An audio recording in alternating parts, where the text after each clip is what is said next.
জাতীয় চলচ্চিত্র পুরস্কারপ্রাপ্ত ও জনপ্রিয় অভিনেত্রী জয়া আহসান পর্দায় ভিন্ন ভিন্ন চরিত্রে নিজেকে ফুটিয়ে তোলেন এই নায়িকা। গত বছর জয়া ফিল্মফেয়ারের মঞ্চে যখন বাংলার ঐতিহ্য জামদানিকে ফিউশন আঙ্গিকে পড়েছিলেন তখন কেউ দিয়েছেন বাহবা, তবে কটাক্ষের মাত্রা ছিল বেশি।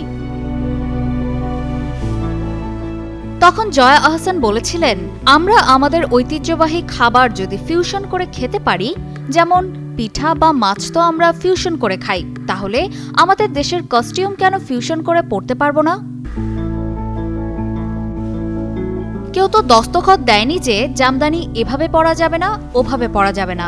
জামদানি যদি স্কার্ট হয়, জ্যাকেট হয়, তাহলে এভাবে পরলে সমস্যা কোথায়? আমরা যত ফিউশন করব তত বাইরের দেশের কাছে উপস্থাপন করতে পারবো। এটার চাহিদা অনেক বেড়ে যাবে। এসব ভেবেই আমি জামদানির এই ফিউশন করেছি। কয়েক বছর আগেও জামদানির এতটা চাহিদা ছিল না, কিন্তু এখন জামদানির এত চাহিদা যে মনে হয় এটা শুধু একটি শাড়ি নয়, এটা অলংকারের মতো। একটা মেয়ে চায় তার ঘরে একটা সুন্দর জামদানি থাকুক। সে সময় জয়া আরও বলেছিলেন, তিনি সুযোগ পেলে আবারও জামদানিকে এমন ফিউশন আঙ্গিকে পরবেন। নিজের সেই কথা যে তিনি বেশ আমলে নিয়েছেন তা বোঝা যায় এই অভিনেত্রীর ফেসবুক পেজ ঘাটলেই।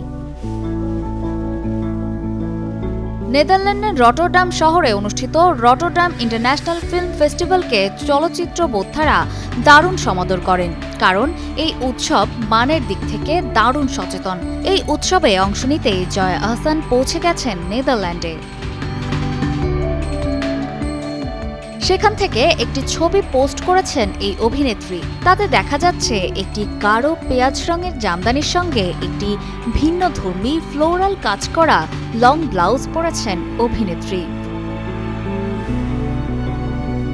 ফিল্মফেয়ারেও জয়ার সাজ মিশ্র প্রতিক্রিয়া এনে দিলেও এবার কিন্তু তিনি সবার দারুণ প্রশংসা পাচ্ছেন।